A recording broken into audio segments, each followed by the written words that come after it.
Alright, unfortunately, the sun is blinding me.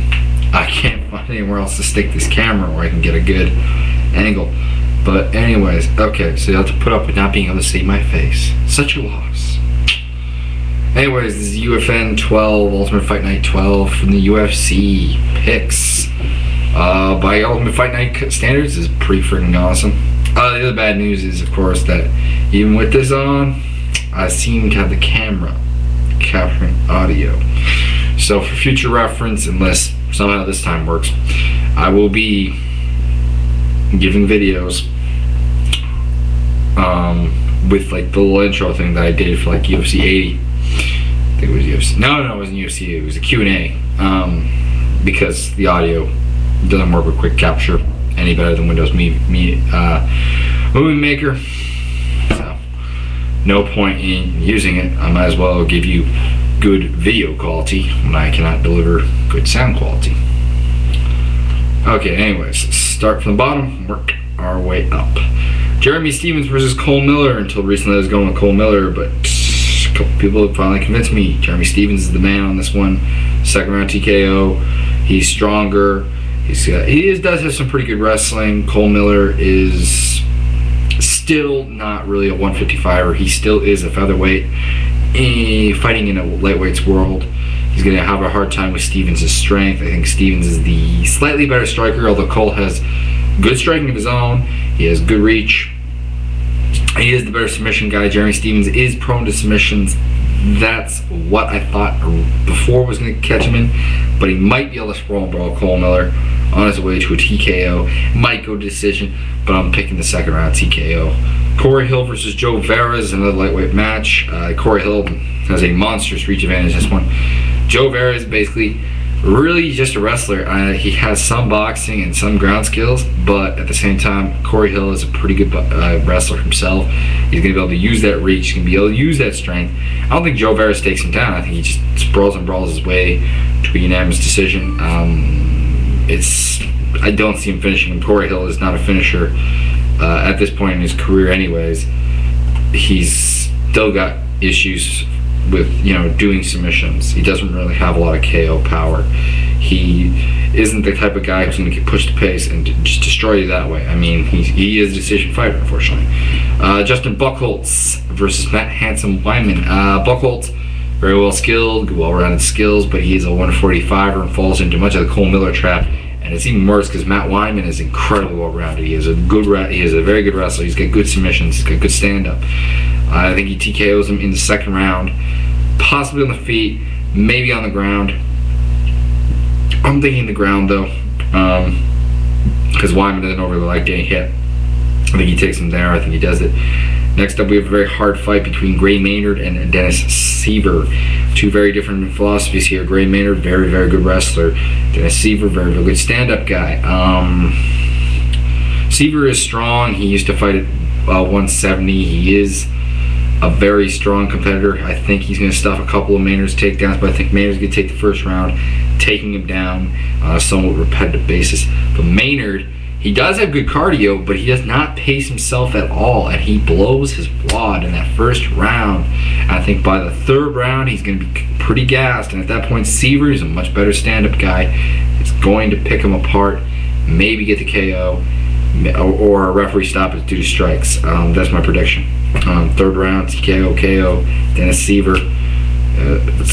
I think it's actually a pretty solid pick. Thiago Tavares versus Michihiro Omigawa. Omigawa does have some pretty well-rounded skills. He has some wrestling. He has some ground ability. He has some stand-up. Tavares, though, is a freak. They call him the lightweight version of Antonio Rodrigo Nogueira. He has a phenomenal BJJ. Would have finished Tyson Griffin if there wasn't such a strength difference. Has good stand-up. His wrestling leaves a little bit to desired. But Omigawa, he's not some stud, fantastic wrestler. Tavares will get this fight to the ground. He will tap him out in the first round. That's my prediction. I'm sticking with it. Alberto Crane, Kurt Pellegrino. Okay, difference here. Alberto Crane, very, very good BJJ guy. No question there. But I mean, as Roger Huerta kind of showed, he doesn't have a lot else to his game. He's not a particularly strong striker. He's not a particularly good wrestler. He does not have particular cardio either, and he is not very strong. Kurt Pellegrino is a beast. He is a phenomenal grappler. He has good stand-up. I mean, I just think he's better at everything than Alberto Crane, except for maybe technique on the ground, but the strength, I think, will make up for that. Taking Kurt Pellegrino probably with a TKO second round. I'm liking the second round of the card, aren't I? Ah, well. What can I say? Okay, next up. Alvin Robinson, Nate Diaz is a pretty good fight. I mean, both these guys are very good on the ground. Both these guys have some stand-up. Nate Diaz has a considerable reach advantage. I think will be better on the feet. But what comes down to is Alvin Robinson, much better wrestler. Alvin Robinson, I think, can take him down. And unlike Gray Maynard, he's not going to get tapped out, in my opinion, by Nate Diaz. I think Maynard's going to be staying, or I think Robinson's going to stay on him and just keep pounding at him. And, you know, I don't think he'll finish him because, I mean, the Diaz's are both notoriously hard to fucking finish. But he does take a unanimous decision, in my opinion. Just not a good style matchup for Nate Diaz. I'm surprised they made this fight, really. Mike Swick versus Josh Burkman. Mike Swick's debut at 170 pounds. Taking Burkman by decision, but I think Swick can very easily win this match. The reason I'm taking Burkman is that Swick is usually pretty easy to take down. Burkman does have good ground control, and when he's pushed, he tends to be pretty decent. Swick, though, that being said, much better stand-up than Josh Burkman. I think a better gas tank than Josh Burkman. I also think he's better at submissions than Josh Burkman. But nonetheless, I think just stylistically, I think Burkman can keep him down, hold him down, not get submitted, and get the decision. Swick does not have the greatest knockout power, even though he did embarrass Alex Schonauer and Gideon Gladiator Ray in his first two UFC fights. Nonetheless, I do not think he does have that great KO power. Finally, we get to two guys who definitely don't lack KO power. Patrick Cote, Drew McFedries, sluggers. Now, the difference here, I think, is going to be that the fact that, although McFedries, I think, has slightly better hands, slightly faster hands, and considerably more powerful hands, he's facing Cote, who is a decently smart fighter. He did take Scott Smith to the ground where he knew he could control him. I think he can do the same thing to Drew McFedries. I mean, we saw against Martin Kampman, we've seen before.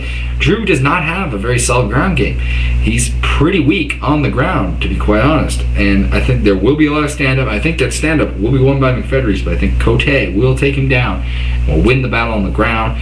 We wind up with a split decision where Patrick Cote takes it over Drew McFedries. That's my call. Kind of sticking with it. It's the hot bout on MMA Playground, so I guess it's considered very, very close, and it is. I don't know if it's the closest fight on the card, but it is very, very close. Anyways, that's all I have for this one. I will have a somewhat better video next time around because I won't have the sun, and I will also edit the video and do a little more scripting. It's a little early in the morning for that, and I might use up my time more because I was looking at the time. I still had like a pretty good chunk of time left.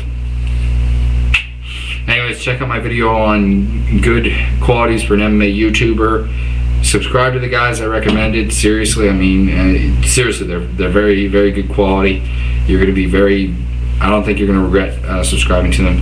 And that is all for me for this time.